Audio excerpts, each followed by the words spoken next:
الحمد لله الذي لم يتخذ ولدا ولم يكن له شريك في الملك ولم يكن له ولي من الذل وكبره تكبيرا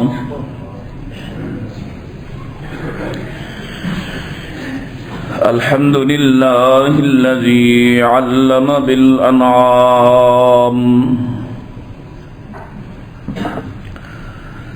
وحرم الحرام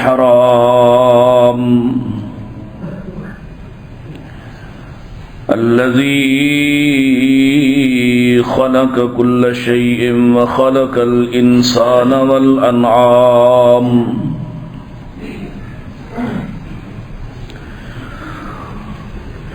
والصلاة والسلام على أشرف الأنبياء وسيد الأنام وعلى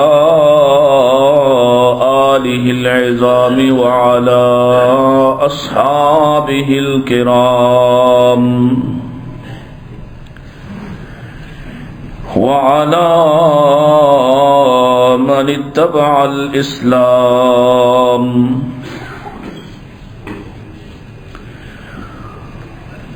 اللهم صل على محمد وعلى آل محمد كما صليت على إبراهيم وعلى آل إبراهيم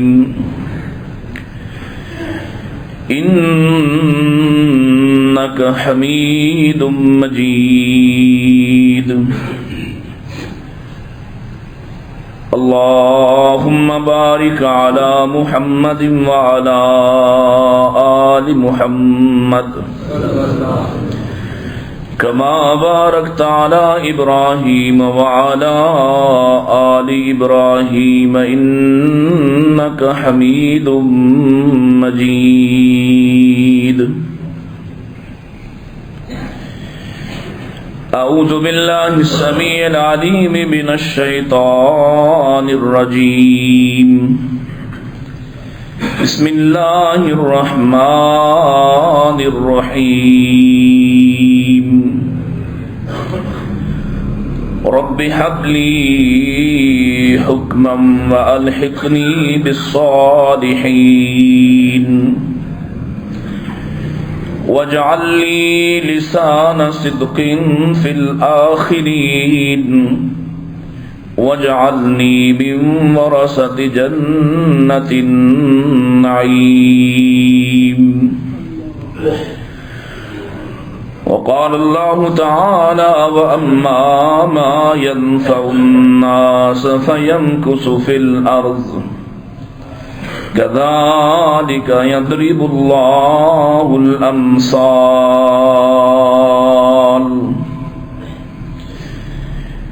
إن أحسن الحديث كتاب الله وخير الهدي هدي محمد صلى الله عليه وسلم وشر الأمور محدثاتها كل محدثة بدعة وكل بدعة ضلالة وكل ضلالة في النار حمد و ثنا تعریفات تسبیحات تحلیلات و تکبیرات اللہ سبحانہ و تعالی کے لیے جس کے بے شمار انگنت لا تعداد احسانات ہیں، جو سراپا احسان حقیقی محسن ہے، جس نے ہمیں ایمان والی زندگی عطا فرمائی اور صحیح عقیدے تک رسائی عطا فرمائی، اس سے دعا ہے آخری سانس تک خیر کا یہ سلسلہ جاری رکھے اور ہماری زندگی کا اختتام بھی خیر پر فرما دے۔ درود السلام امام الانبیاء سید الاتقیاء جناب محمد مصطفیٰ صلی اللہ علیہ وسلم پر۔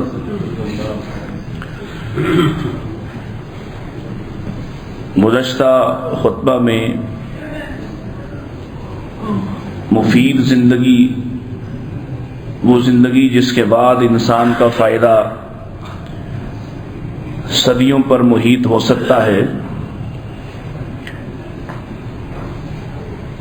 اس کا راز کیا ہے، وہ کیسے گزاری جا سکتی ہے، وہ کون سے اعمال افعال ہیں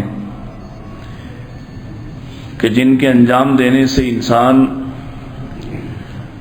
زندہ ہوتے ہوئے بھی فائدہ اٹھاتا ہے اور مرنے کے بعد بھی اس کا فائدہ جاری رہے گا۔ اس میں چند ایک گزارشات آپ کے سامنے عرض کر چکا ہوں، اور یہ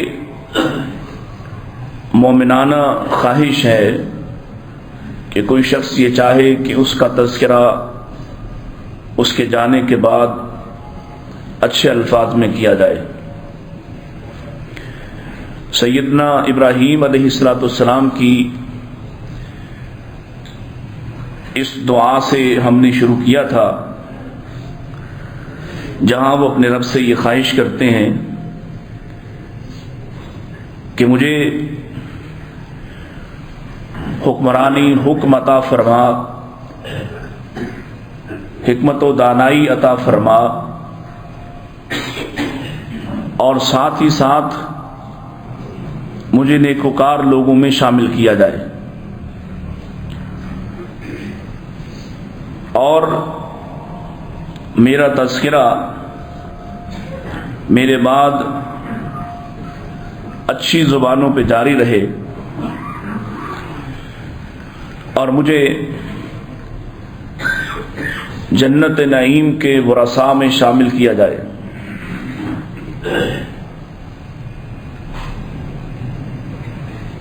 یہ خواہشات تو ہماری بھی ہوتی ہیں، اور بسا اوقات تو ہمارے اعمال اس خواہش کے تابع ہوتے ہیں۔ ہماری خواہش ہوتی ہے کہ لوگ ہمیں ابھی ہماری موجودگی میں اچھا کہیں، موجودگی میں اچھا کہنے سے نقصان کا اندیشہ ہے کہ انسان کو ہر وقت امتحان درپیش ہے، اس کا دشمن اس کے اندر بیٹھ کر اس کو نقصان پہنچانے کے لیے آزاد ہے، اور یہ اللہ کی رحمت کے بغیر اس کے حملوں سے بچ نہیں سکتا۔ اگر یہ خواہش اپنی زندگی میں پال لے گا، اور ہم میں سے اکثر اس کمزوری کا مظاہرہ کرتے ہیں کہ ہمارے سامنے ہمارا دل چاہتا ہے کہ وہ ہماری نیکی کی تعریف کریں، حالانکہ یہ انتہائی خوفناک بات ہے۔ اصل تعریف وہ ہے، اور آپ کے اور میرے فائدے کی تعریف وہ ہے جو میرے اور آپ کے جانے کے بعد کی جائے، یا میرے اور آپ کے عدم موجودگی میں کی جائے۔ اگر ہمارے سامنے تعریف کی جائے اور ہم اس کی خواہش کرنے لگیں تو اسی کا نام ریا ہے، اور انہی ریاکاروں کے بارے میں چاہے انہوں نے دین کے کتنے بھی بڑے عظیم المرتبت کام کیے ہوں، یوم حشر میں اللہ تعالیٰ ان کی نیکیوں کو اور ان کے ان دعووں کو کہ یہ نیکیاں کر کے آئے ہیں جھٹلا دے گا کہ تم جھوٹ بولتے ہو۔ تمہاری خواہش یہ تھی کہ لوگ تمہاری تعریف کریں۔ تعریف کرنا اور تعریف چاہنا اور بات ہے، اور یہ خواہش کرنا کہ آپ کے میرے جانے کے بعد لوگ ہمیں یاد رکھیں، یہ ایک اور خواہش ہے۔ اس طرز عمل کا کہیں شکار نہ ہو جائیں کہ اپنی نیکیاں اپنے ہاتھوں سے برباد کر لیں۔ اس لیے سیدنا ابراہیم علیہ السلام کی دعا بڑی واضح ہے، وَاجْعَلْ لِي لِسَانَ صِدْقٍ فِي الْآخِرِينَ، اور ان کے الفاظ ہی بتاتے ہیں کہ میرے بعد جو آنے والے ہیں ان کی زبان پہ میرا تذکرہ جاری کرنا، کیونکہ جب کوئی نیکوں کا تذکرہ کرتا ہے، ان کے لیے دعائیں کرتا ہے، ان کو یاد کر کے نیکی کا پرچار کرتا ہے،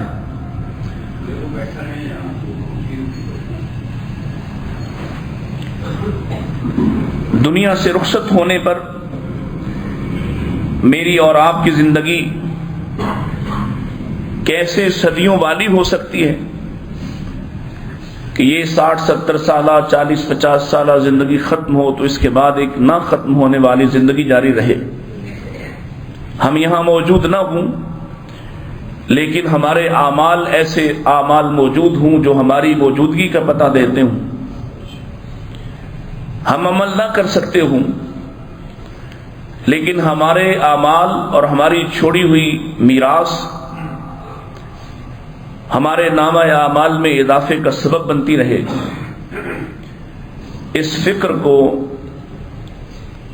اجاگر کرنا، اس کو مہمیز دینا، یعنی اس کو مسلسل اس کی طرف متوجہ رہنا، تیز کرنا، یہ ایمانی تقاضا ہے. اللہ کا قرآن یہ کہتا ہے والباقیات الصالحات خیر عند ربک ثوابا وخیر عملا. وہ نیکیاں جو باقی رہیں گی وہ زیادہ بہتر ہیں.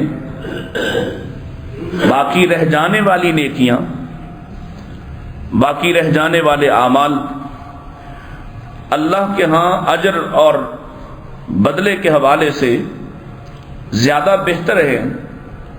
وہ نیکیاں جو آج فائدہ بظاہر نہ دیں لیکن کل میدان حشر میں عند المیزان فائدے عطا کر دیں، وہ نیکیاں یقیناً قیمتی ہیں.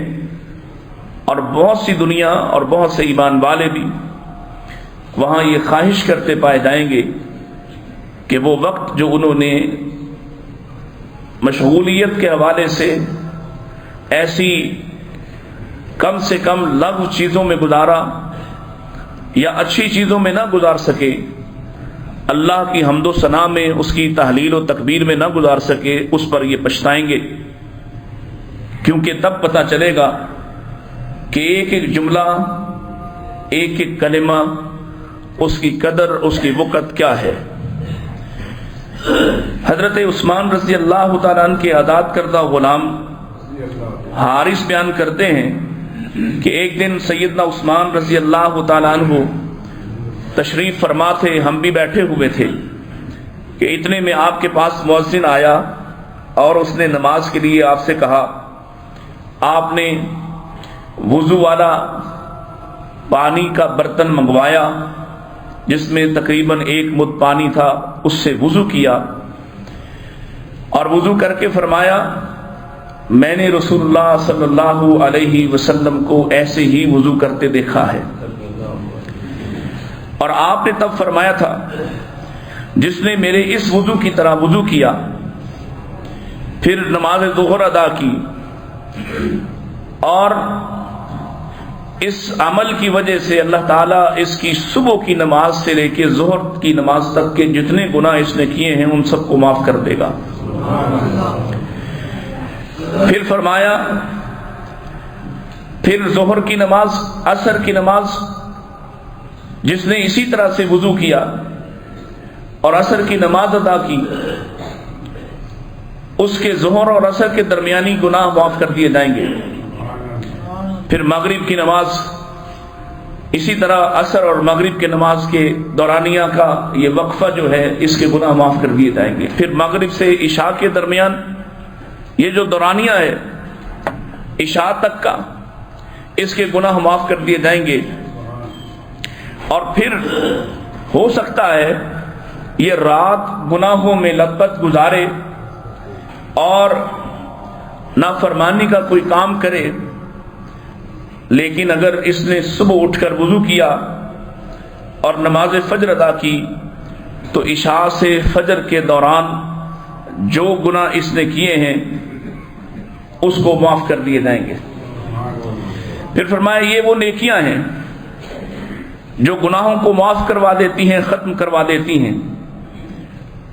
حدیث مکمل ہوئی تو حضرت عثمان سے آپ کے مصاحبین نے پوچھا امیر المومنین یہ تو نیکیاں ہوئیں، الصالحات ہوئیں، باقیات کیا ہیں، باقی رہنے والی چیزیں کیا ہیں؟ تو اللہ کے نبی صلی اللہ علیہ وسلم کا قول سیدنا عثمان رضی اللہ تعالی عنہ نے سنا دیا.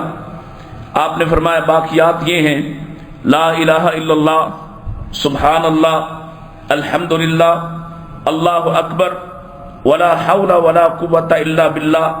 جو شخص یہ کہتا ہے تو اس کے لیے اس کو باقی رکھ لیا جاتا ہے، یہ قیامت تک بھی باقی رہیں گی. اور پھر ان کا اجر اور فائدہ جو ہے وہ آپ اس دوسری حدیث سے محسوس کیجئے کہ جناب ابراہیم علیہ السلام سے اللہ کے نبی علیہ السلام کی ملاقات ہوئی معراج کے موقع پر، تو آپ کا تعارف حضرت جبریل علیہ السلام سے پوچھا جناب ابراہیم علیہ السلام نے کہ آپ کے ساتھ کون ہیں؟ تعارف کروایا گیا کہ یہ آپ ہی کے بیٹے محمد ہیں صلی اللہ علیہ وسلم. تو سیدنا ابراہیم علیہ السلام نے وہاں سے جو تحفہ دیا نبی پاک صلی اللہ علیہ وسلم کو کہ اپنی امت سے کہنا جنت کی مٹی بڑی زرخیز ہے، اس کا پانی بڑا شیریں اور میٹھا ہے، اور یہ بڑی زرخیز زمین ہے، یہاں شجر کاری کی ضرورت ہے، اور جن الفاظ کے ساتھ شجر کاری ہے وہ یہی الفاظ ہیں سبحان اللہ والحمدللہ ولا الہ الا اللہ واللہ اکبر ولا حول ولا قوت الا باللہ. اور ایک اور حدیث سے ملتا ہے اللہ کے رسول نے پوچھا یہ درخت تو وہاں لگیں گے، اگر کوئی باغ لگانا چاہتا ہے تو فرمایا ان سے کہنا ولا حول ولا قوت الا باللہ پڑھا کریں، اس سے اللہ جنت میں ان کے لیے باغ لگا دے گا. آپ اندازہ لگائیں ابھی آپ کے پڑھنے سے جنت میں شجرکاری شروع ہو گئی، آپ چلے گئے. دنیا میں درختوں کو کتنا وقت لگتا ہے ان کو زوال نہیں آتا، اور دنیا کی ہر چیز آخرکار زوال پذیر ہوگی، لیکن جنت میں کی جانے والی شجرکاری کبھی بھی زوال پذیر ہوگی. یہ ہیں باقیات، باقی رہنے والے اعمال. اور دین کا اگر پورا خلاصہ دیکھا جائے تو اللہ اس کے رسول نے جو تربیت ہماری فرمائی ہے اس کا لب لباب یا خلاصہ یہی ہے کہ نیکی وہ فائدہ مند جو باقی رہے، حتیٰ کہ وہ بہت تھوڑی ہی کیوں نہ ہو، بہت چھوٹی ہی کیوں نہ ہو. اور اللہ کے رسول صلی اللہ علیہ وسلم نے یہ بات بھی ارشاد فرمائی کہ اللہ کو بڑے بڑے اعمال، بڑی بڑی نیکیاں وہ ان سے غرض نہیں ہے، اللہ کو محبوب وہ اعمال ہیں جو مستقل ہوں وَإِن قَلَّ، اگرچہ بہت ہی چھوٹے، بہت ہی معمولی ہوں. یعنی ایک آدمی نیکی کرتا ہے اور وہ مسلسل نیکی کرتا ہے. اور مسلسل نیکی کیسے ہوتی ہے؟ آپ نے نیکی کی، آپ نیکی کرتے رہے، آپ کی نسل اس پہ شاہد ہوئی، آپ کے جانے کے بعد آپ کی اولاد بھی اسی نیکی کو جاری رکھے. یہ جو تسلسل ہے اللہ تعالیٰ نے سورۃ الکہف کے اندر ایسے بھی لوگوں کا ذکر کیا ہے، اور قرآن مجید کے اندر دوسری جگہ پہ اور ایسے بھی گھرانے کا ذکر کیا ہے، ایسے بیٹوں کا ذکر کیا ہے جنہوں نے اپنے باپ کی اچھی باتوں اور اچھے کاموں کی نفی کی. یاد آیا وہ جن کے درختوں سے، جن کے باغوں سے کچھ غریبوں کو ان کا باپ دیا کرتا تھا. وہ پلاننگ کرتے ہیں، ارادہ کرتے ہیں، صبح نکلنا. اگر تم تاخیر سے نکلے اپنے باغ کا پھل توڑنے کے لیے تو یہ غریب جمع ہو جائیں گے، ان کو داخل نہ ہونے دینا. یہ ہمارے باپ نے کیا کام شروع کر رکھا تھا. اللہ اکبر، اللہ نے ان کا باغ ہی تباہ و برباد کر دیا. نیکی کا تسلسل نسل در نسل یہ کیسے باقی رہے گا؟ یہ تربیت سے. آپ میں اپنی اولاد کے اندر یہ تڑپ پیدا کر دیں. عموماً کیا ہوتا ہے، باپ مسجد کا خادم تھا، باپ مسجد پہ سرمایہ لگاتا تھا، اولاد بڑی ہوتی ہے، جوان ہوتی ہے، با اختیار ہوتی ہے، تو وہ باپ کی نیکیوں پہ تنقید شروع کر دیتی ہے. باپ چلا جائے، فوت ہو جائے یا لا تعلق ہو جائے کاروبار سے، تو یہ نیکیوں کے چھوٹے چھوٹے دروازے جو باپ نے کھولے تھے وہ بند کر دیتے ہیں۔ بے شمار مثالیں آپ کے سامنے یہاں آپ کے آس پاس پھیلی ہوئی، جن کے باپ یہاں نیکیاں کرتے رہے، جن کے باپ یہاں نیکیاں جمع کرتے رہے، ایسے پودے ایسے درخت لگاتے رہے، لیکن آج ان کی نسلوں کے پاس سرمایہ پہلے سے کہیں زیادہ، لیکن حوصلہ پہلے سے کہیں کم۔ باپ کم وسائل میں سے خرچ کرتا تھا، بیٹے با وسائل ہو کر خرچ نہیں کرتے۔ یہ ہے نیکیوں کا تسلسل توڑنا۔ اور نیکی کا تسلسل کیا ہے؟ پتہ چل جائے آپ کو کہ آپ کا والد اس گھرانے کے ساتھ رحمت نیکی کا سلوک کرتا تھا، آپ اس کو جاری کر دیں۔ پتہ چل جائے کہ فلاں ادارے کے ساتھ متعلق تھا، تو آپ اپنے باپ کی جاری شدہ نیکیوں کو جاری کر دیں۔ اللہ کی قسم ہے ایسا ہو نہیں سکتا کہ آپ اپنے باپ کی وفاؤں کو نبھائیں اور اللہ آپ کو با وفا اولاد عطا نہ کرے جو آپ کی نیکیوں کو نبھائے۔ تجربہ کر کے دیکھیے۔ اور جن لوگوں نے ایسی نیکیوں سے منہ موڑا ہے، ان کا خیال ہے شاید ہم اس طرح سے سرمایہ بچا لیں گے، اس طرح سے ہم ان اعمال کو زیادہ حاصل کر سکتے ہیں، یا جہاں ہمارا دل چاہے۔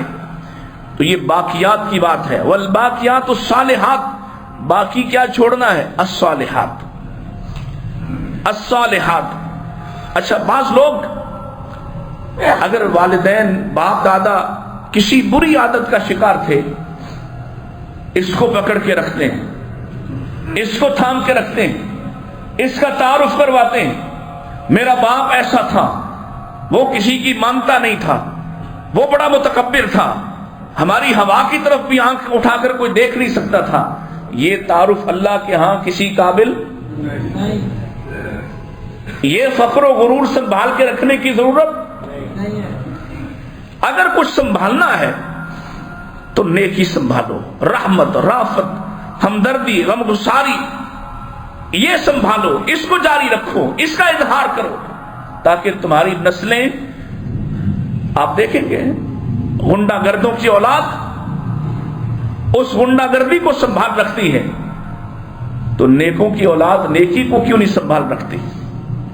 جناب ابراہیم علیہ السلام کی نسل ہے، اور سیدنا یوسف علیہ السلام کے بارے میں لکھا ہے کہ جب اللہ نے کہا ہے لولا الرعا برہان ربی، یوسف متوجہ ہو جاتے اگر وہ اللہ کی طرف سے دلیل نہ دیکھ لیتے۔ تو بعض لوگوں نے یہاں لکھا دلیل کیا ہے؟ ان کے والد کا چہرہ ان کے سامنے آ گیا،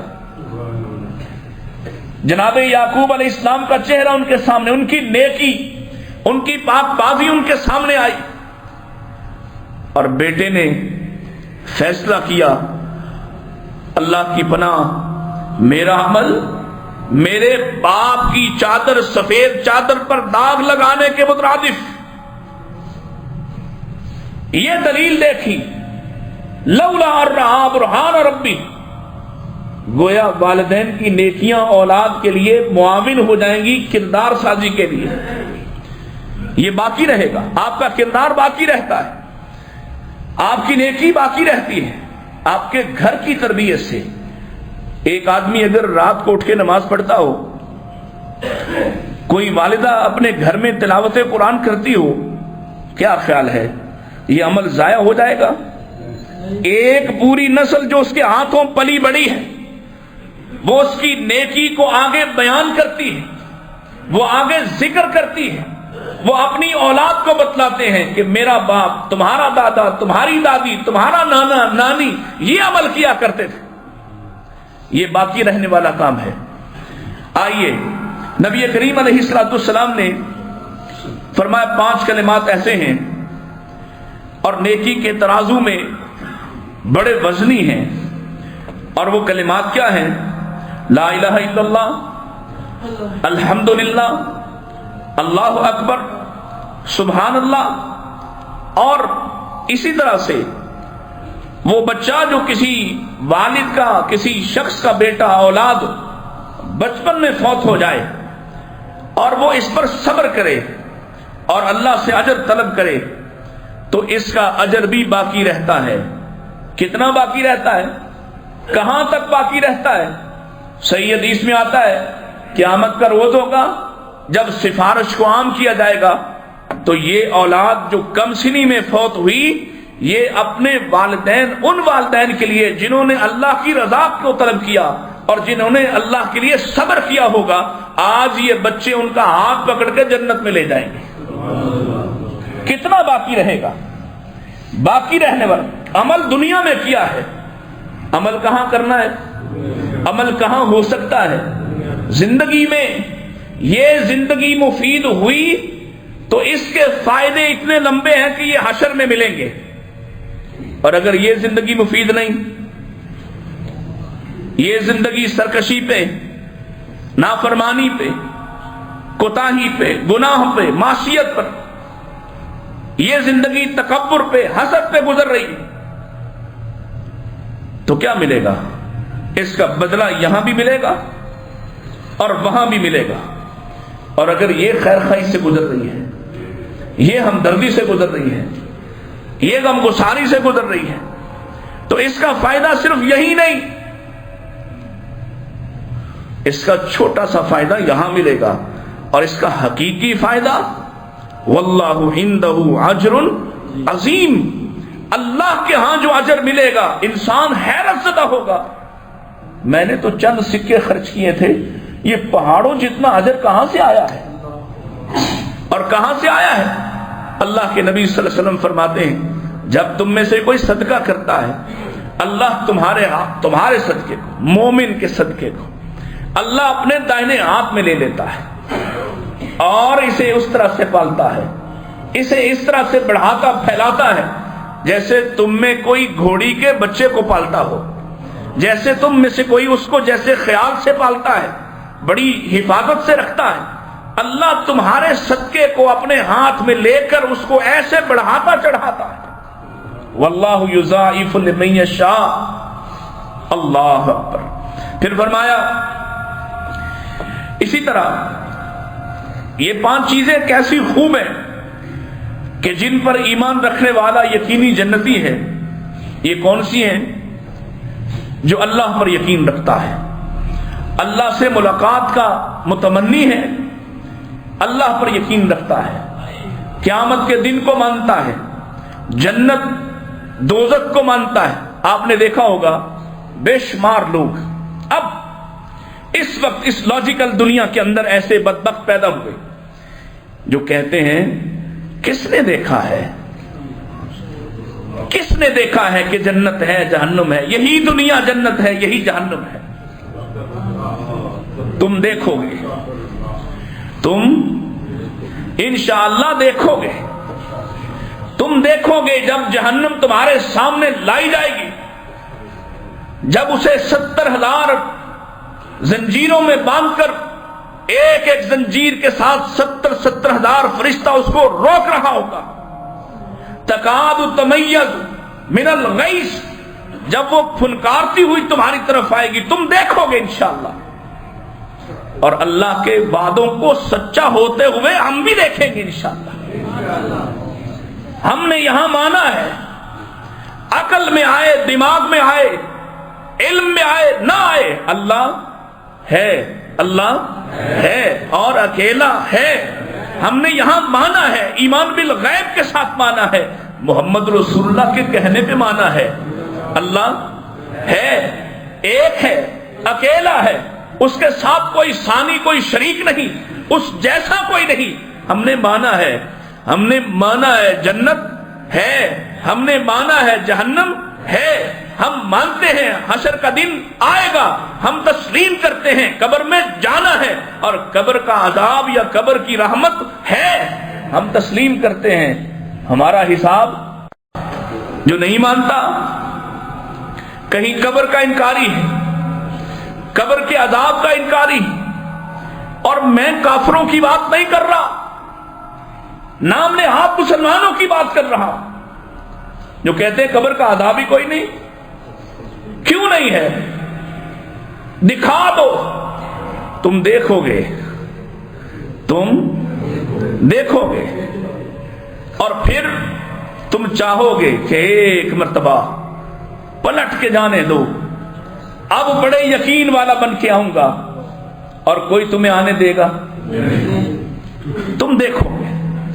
اللہ کے نبی فرماتے ہیں اللہ پر، قیامت کے دن پر، جنت دوزخ پر، مرنے کے بعد جی اٹھنے پر اور حساب پر ایمان لاتا ہے، اللہ کی قسم یہ اتنا بڑا عمل ہے، اللہ اس کو باقی رکھے گا، اللہ اس کو باقی رکھے گا اور مفید زندگی کا آغاز ہوگا۔ زندگی کس کی بہتر ہوتی ہے؟ جو حشر کو مانے۔ زندگی کس کی مفید ہوتی ہے؟ نیکی کون کرتا رغبت کے ساتھ؟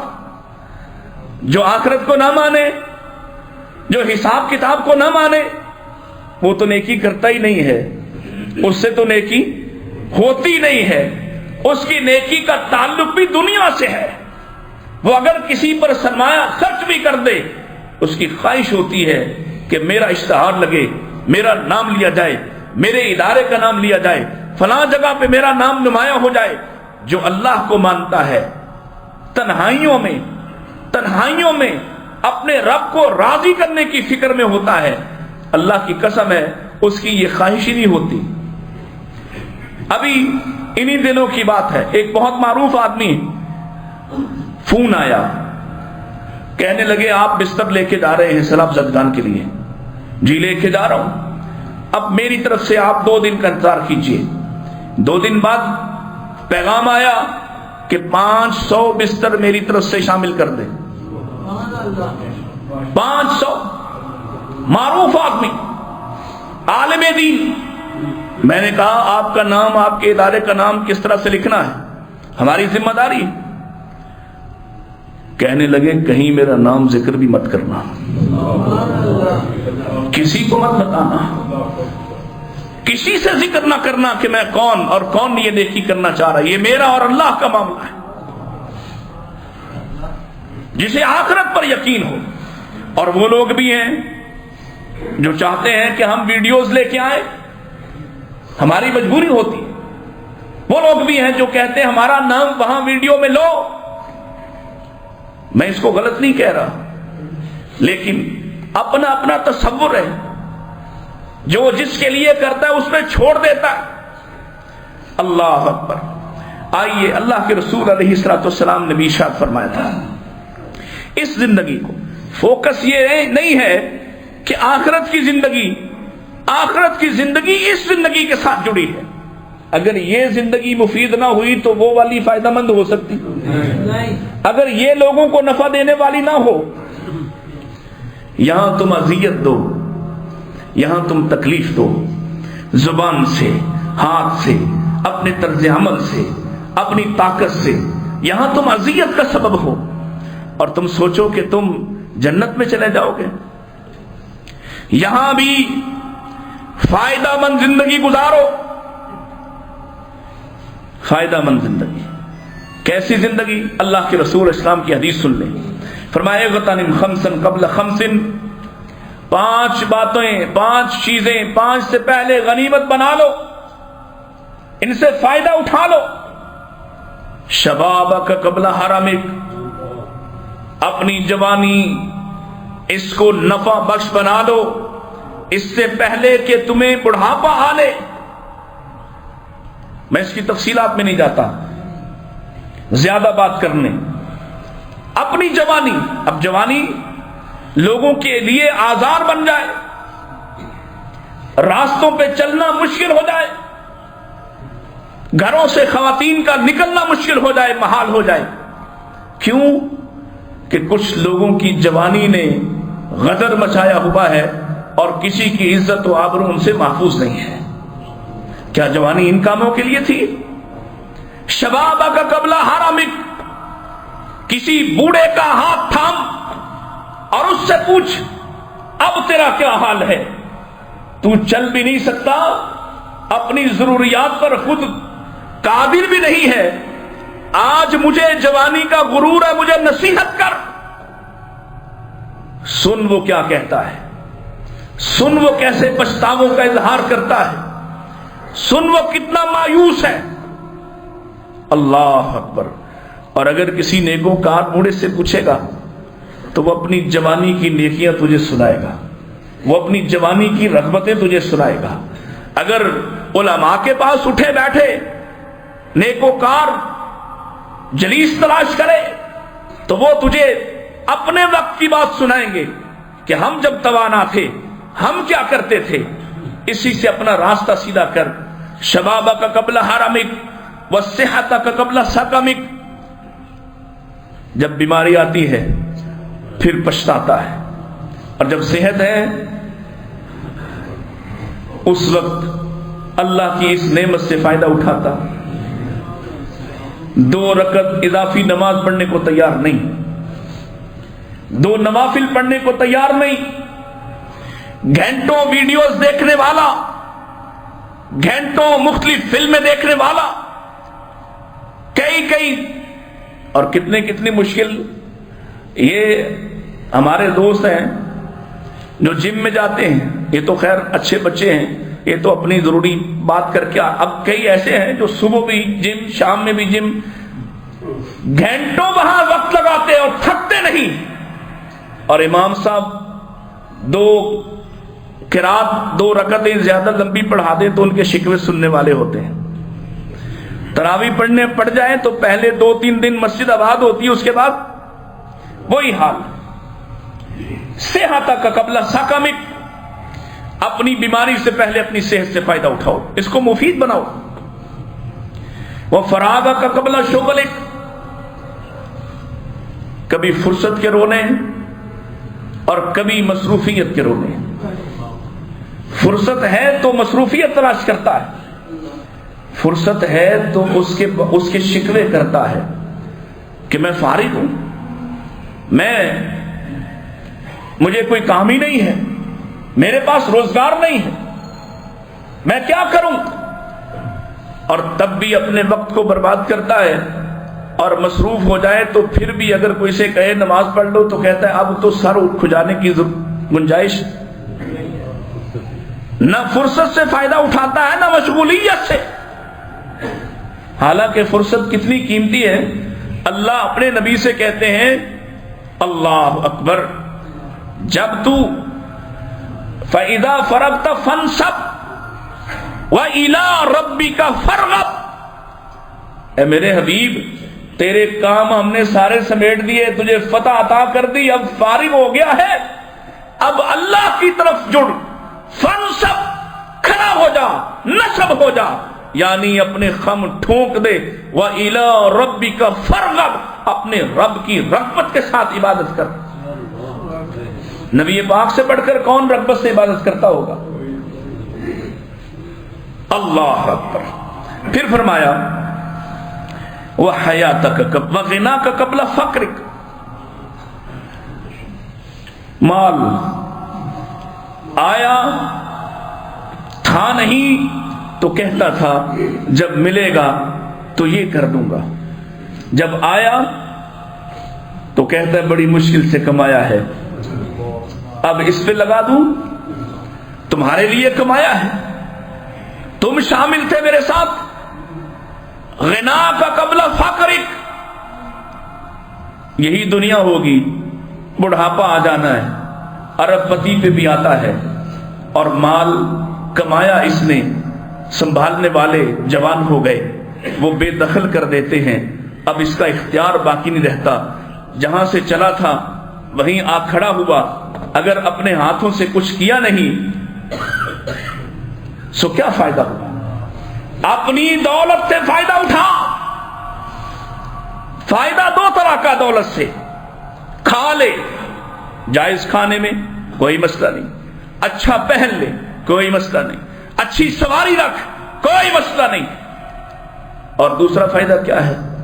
ایسی جگہ لگا دے جہاں سے تیری اولاد اس کو بانٹ نہ سکے، چھین نہ سکے، ایسی جگہ لگا دے جہاں سے تقسیم نہ ہو بلکہ جمع در جمع در جمع در جمع ہو۔ وہ کون سی جگہ ہے؟ اللہ کا گھر بنا، مساجد بنا، مدارس بنا، کنویں لگا، پانی کے انتظامات کر، تو جائے تو لوگ اس سے فائدہ اٹھائیں. تو اب عمل نہیں کرتا. دنیا میں عمل کرتے ہوئے ایک خطرہ موجود تھا کہ کہیں تو تعریف کر لے, کہیں تو اپنے لیے فخر کر لے. جانے کے بعد تیرے عمل کو اس خطرے کا بھی سامنا نہیں ہے. اب لوگ تیری تعریف کریں تو فائدہ, نہ کریں تو بھی فائدہ. لوگ جب تک استعمال کریں, جب تک کسی مسجد میں ایک بھی شخص سجدہ کرے گا, اللہ کی قسم وہ اپنے سجدے بھی فائدے اٹھا رہا ہوگا اور ان سجدوں کا تجھے بھی فائدہ مل رہا ہوگا. وَغِنَاكَ قَبْلَ فَقْرِكَ وَحَيَاتَكَ قَبْلَ مَوْتِكَ. موت تو آنی ہے, کافر کو, فاسق کو, منافق کو, دشمن خدا کو آنی ہے, اور اللہ والے کو, دونوں کو آئے گی. اس کی زندگی ختم تو زندگی ختم ہو گئی, اور مومن کی زندگی ختم ہوتی ہے تو ختم ہوتی, پیچھے نیکیوں کے نشان باقی ہیں, پیچھے نیکیوں کے نشان باقی, پیچھے نیکیوں کے مکان باقی. یہ خود چلا گیا ہے, جو نیکیاں کی ہیں وہ باقی ہیں, وہ اس کو فائدہ پہنچا رہی ہیں. پیارے نبی علیہ الصلوۃ والسلام نے کیا فرمایا تھا؟ اذا مات الانسان انقطع عمله. انسان مرتا ہے تو اس کے عمل اس سے کٹ جاتے ہیں, کوئی عمل باقی نہیں رہتا. اور کوئی جمعرات کو واپس آتا, کوئی بدھ کو آ جاتا, کوئی 11ویں پہ آتا, کوئی سال بعد برسی پہ آ جاتا. کسی کو آنے کی مجال نہیں, راستے بند, دنیا تبدیل ہو گئی. اب کیا ہے؟ اب اس کے بس میں کچھ محتاج ہوا. محتاج ہوا کن کا؟ جن کو پیچھے چھوڑ کے گیا. چھوڑتا کیا ہے؟ اولاد, رشتہ دار, دوست. کتنا لوگ یاد کرتے ہیں, حقیقی باپوں کو بھی کتنا یاد کرتے ہیں, دوستوں کو لوگ کتنا یاد کرتے ہیں, بیویاں کتنے عرصے تک یاد کرتی ہیں اور کتنا یاد کر سکتی ہیں, شوہر اپنی بیویوں کو کتنا یاد کر سکتے ہیں. ہاں, اگر خود اپنے ہاتھ سے کچھ ایسے کام کر گیا, چاہے وہ اولاد کی تربیت ہی ہو, ان کو صالحیت کے رستے پر, اس کی شاہراہ پر ڈال گیا, وہ جانے کے بعد ختم دلوائے نہ دلوائے, آدھی رات کو کھڑا ہو کے کہے رب ارحمہما کما ربیانی صغیرا. اللہ باپ محتاج ہو گیا ہے, اب اپنے لیے کچھ کر سکتا نہیں, مجھے چھوڑ گیا پیچھے. میں جب تک موجود ہوں مالک, میں اس کے لیے دعا کرتا رہوں گا. میرے ساتھ, میرے باپ کے ساتھ وہ رحم کا سلوک فرما جیسے وہ میرے ساتھ کیا کرتا تھا. اب یہ چانس ہے, اولاد کا بھی چانس ہی ہے. نیکوکار اولاد کے باوجود بھی چانس ہی ہے کہ وہ کتنا یاد کرے. لیکن وہ منصوبے, وہ نیکی کے کام جو خود اپنے ہاتھ سے کر گیا, جب تک موجود ہیں کسی کے دعا کرنے کی ضرورت بھی. اور کب تک کرنے؟ جب تک اللہ نے تجھے زندگی عطا کی. اس کے بعد تو موت آئے گی اور موت تیرے سلسلوں کو توڑ دے گی. اللہ اکبر. اور یہ بعض اعمال کے اعتبار سے, چونکہ یہ بات ایسی تھی, میرا دل چاہا کہ میں اس کو تھوڑا پرولونگ کروں. اس مفید زندگی کے حوالے سے ہمارا جو تعلق اور ہماری جو نظر ہے وہ اتنی شارٹر ہے, اس سے آگے دیکھنے کو تیار نہیں. اللہ اکبر. دیکھیے لوگوں کے عمل کیسے باقی رہتے ہیں. عمل تو اتنا سا ہو اگر نیت درست ہے. نبی کریم علیہ الصلوۃ والسلام کے ساتھ ایک صحابی احرام کی حالت میں حج کرنے کے راستے میں گر کر اپنی اونٹنی سے اس کی گردن ٹوٹ گئی, فوت ہو گیا.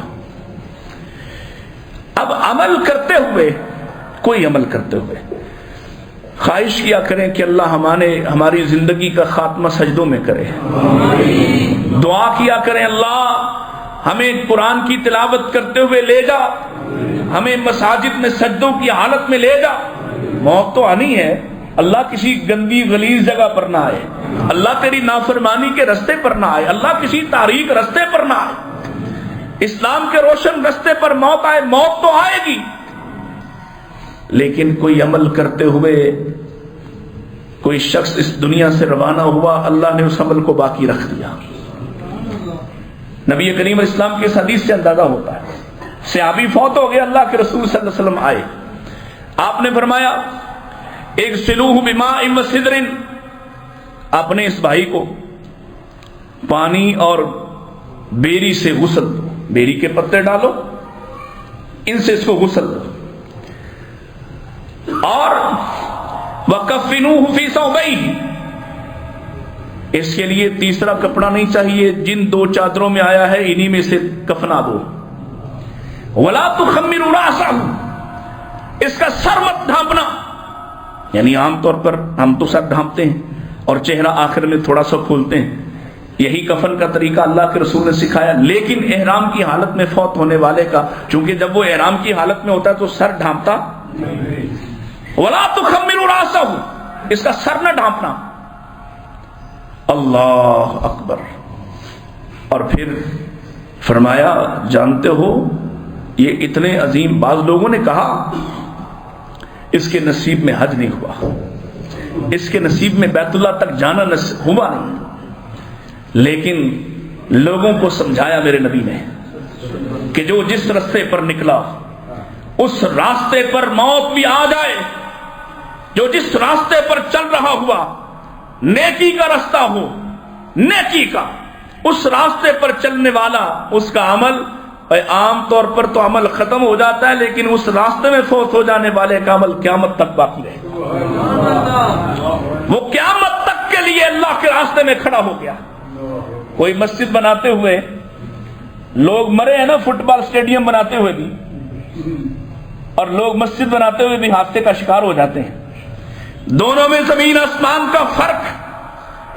فٹ بال کا کوئی اسٹیڈیم بنانے والا، اس کے لیے تو کوئی دلیل نہیں کہ وہ مر گیا بناتے بناتے تو کیا بنے گا اس کا اللہ جانے، لیکن یہ دلیل پکی ہے کہ مسجد بناتے بناتے کوئی فوت ہوا تو انشاءاللہ قیامت تک اس کا مسجد بنانا ہی عمل ہے۔ نیکی کے راستے پر نکلا، جہاد کے راستے پر نکلا، حج کے راستے پر نکلا، فرمایا جانتے ہو اس کے بارے میں باتیں کر رہے ہو، قیامت کا دن ہوگا، یہ قیامت کے دن اٹھایا جائے گا، کس حالت میں؟ یبعثہ ملبیا، اللہ اس کو اٹھائے گا، یہ اس وقت بھی کہہ رہا ہوگا لبیک اللہم لبیک، یہ اس وقت بھی کہہ رہا ہوگا، اللہ اسے تلبیہ کی حالت میں اٹھائے گا۔ یہ ہے نیک اعمال، یہ ہے مفید زندگی، کہ جب آپ اس راستے پر چلتے ہیں تو پھر کوئی خطرہ نہیں۔ نبی کریم علیہ السلام کے 3 خلفاء کیسا عظیم عمل کر گئے۔ پہلے سیدنا عمر رضی اللہ تعالیٰ جب صحابہ شہید ہوئے، جنگ یمامہ میں بڑی تعداد میں حفاظ قرآن شہید ہوئے، تو حضرت عمر کو فکر پڑ گئی، اللہ نے کتنی بڑی دانائی سے ان کو نوازا تھا، فکر پڑ گئی کہیں ایسا نہ ہو نبی کے صحابہ ناپید ہو جائیں، قرآن یاد کرنے والے دنیا سے معدوم ہو جائیں، قرآن کو اپنے سینوں میں محفوظ کرنے والے، اپنے ہاتھوں سے لکھنے والے دنیا میں کس سے، اس کا سربراہ کس کو بنائیں؟ نبی پاک کے سامنے بیٹھ کر قرآن لکھنے والا، نبی پاک کا شاگرد خاص زید بن ثابت، اللہ کے رسول کا محبوب، کہا اس کو منتخب کرتے ہیں، پھر اس کو بھی اتنی ہی دیر میں حضرت ابوبکر نے اور حضرت عمر نے بنایا، مشکل سے تیار کیا، وہ کہتے ہیں اللہ نے میرا سینہ کھول دیا، پھر قرآن لکھا گیا۔ یہ پہلی خدمت 2 خلفاء کی۔ سیدنا عمر فاروق رضی اللہ عنہ کا زمانہ ہے، نقول بھجوائی پورے ملک میں، اور تیسرا خلیفہ آیا، لوگوں میں اختلاف ہوا، قرات پر مختلف لہجے ہیں، مختلف اقوام ہیں، ان کے ہاں مختلف الفاظ مختلف انداز سے بولے جاتے ہیں، کہیں کاف کو گاف بولا جاتا ہے، کہیں کاف کو غین بولا جاتا ہے، قرات کا اختلاف ہوا، امت میں اختلاف ہو سکتا تھا، سیدنا عثمان نے احسان کیا امت پر، ساری نقول واپس، سیدہ حفصہ کے گھر سے وہ قرآن منگوایا جو ابو بکر عمر نے لکھوایا تھا، قریش کے لہجے پر نئی نقول تیار کروائیں، پوری دنیا کے اندر مسلمان حکومت کے اندر پھیلا دی، آج قرآن میں کوئی اختلاف نہیں، قرات کا اختلاف نہیں، لکھے جانے کا اختلاف نہیں، پڑھے جانے کا اختلاف نہیں، اور اللہ کی قسم عمل کس کا ہے؟ سیدنا عمر کا، سیدنا ابو بکر کا، سیدنا عثمان کا رضی اللہ عنہم اجمعین۔ اور کتنا بڑا عمل ہے، کتنا بڑا عمل ہے۔ اس وقت دنیا میں 1.5 ارب سے زائد مسلمان، چلو کوئی سال بعد بھی ایک دفعہ پڑھے، 1 ارب ہی پڑھنے والا ہو، اور ایسے بھی اللہ کے بندے ہیں جو ایک ایک دن میں کئی پارے پڑھتے ہیں، ایسے حفاظ ہیں جو ایک ایک دن میں پوری منزل پڑھتے ہیں، دن رات 24 گھنٹے، سارا سال، پوری زندگی، پورا گھرانہ اللہ کی کتاب کے ساتھ جڑا ہوا، اور اجر کن کو جا رہا ہے؟ اللہ، کیسا شاندار عمل۔ اور اس کے بعد دوسرا ایک اور خلیفہ آیا، بس اس پہ میں ختم کرتا ہوں اور پھر انشاءاللہ اگلے جمعے باقی۔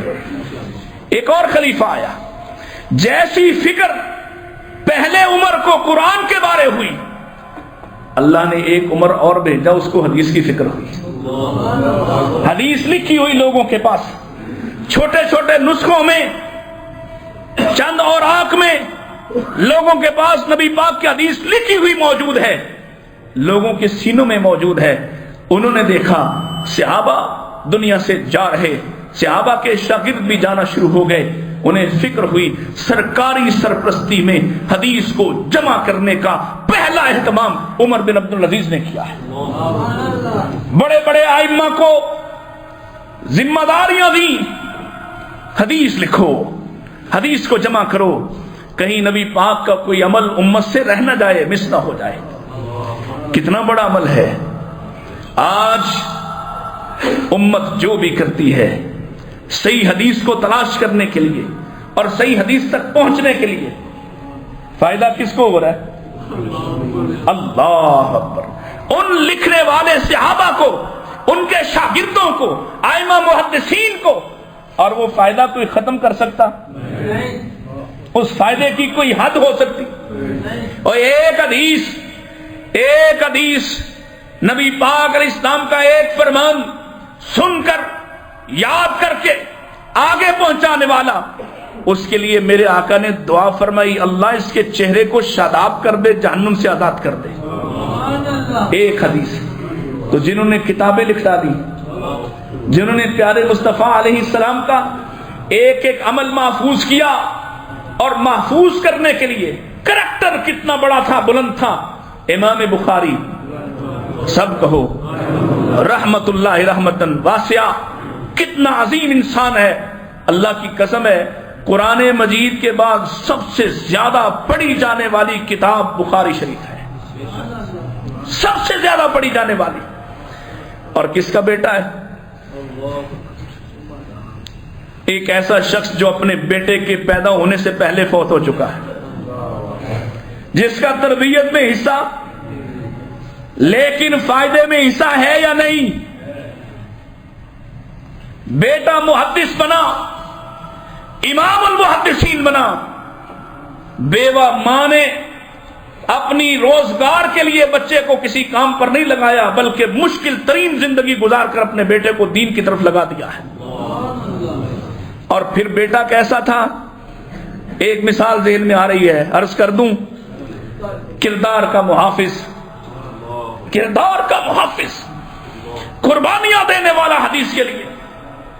سفر کر رہے ہیں، بحری سفر ہے، اور سفر کے لیے اخراجات پاس ہیں، 100 دینار یا 100 درہم کی تھیلی پاس تھی، دیکھی، اس کو دیکھ کر اپنی جیب میں رکھا، تو ایک مکار وہاں موجود ہے، اس نے تھوڑی دیر بعد شور مچایا، میری تھیلی دیناروں سے، درہموں سے بھری ہوئی چوری ہو گئی۔ جہاز والوں نے کہا کس نے چوری کر لی؟ تلاشی شروع ہوئی، پتہ ٹھکانہ صحیح بتا رہا ہے، نشانیاں ٹھیک بتا رہا ہے، رنگ یہ ہے، اللہ اکبر، اتنے درہم ہیں۔ سب کی تلاشی ہوئی، کسی سے نہیں نکلی۔ بڑا حیران ہے الزام لگانے والا۔ جب جہاز سے اترے تو حضرت امام بخاری سے پوچھتا ہے، وہ مال کہاں گیا, کہاں چھپا لیا آپ نے؟ فرمایا میں نے سمندر میں پھینک دی. کیوں؟ اور اگر پھینکنی تھی تو مجھے دے دیتے. فرمایا تجھے دینے میں تو مسئلہ نہیں تھا, لیکن تیرا الزام بڑا بھاری تھا. میں رسول اللہ کی حدیث لکھنے والا ہوں, چور نہیں بن سکتا. مال بچاتے بچاتے چوری کا الزام نہیں لے سکتا. یہ ہے مفید زندگی گزارنے والوں کا کریکٹر, کردار. زندگی وہ کہتے ہو نا اپنے لیے گزارو, تو اپنے لیے کیا ہے؟ جو سرکل میں اور تم چلا رہے ہیں یہ اپنے لیے ہے؟ یہ تو کسی اور کے لیے ہے, اولاد کے لیے, پچھلوں کے لیے, یا تھوڑی بات شان و شوکت کے لیے. اپنے لیے ہو تو پھر عثمان کی طرح جیو.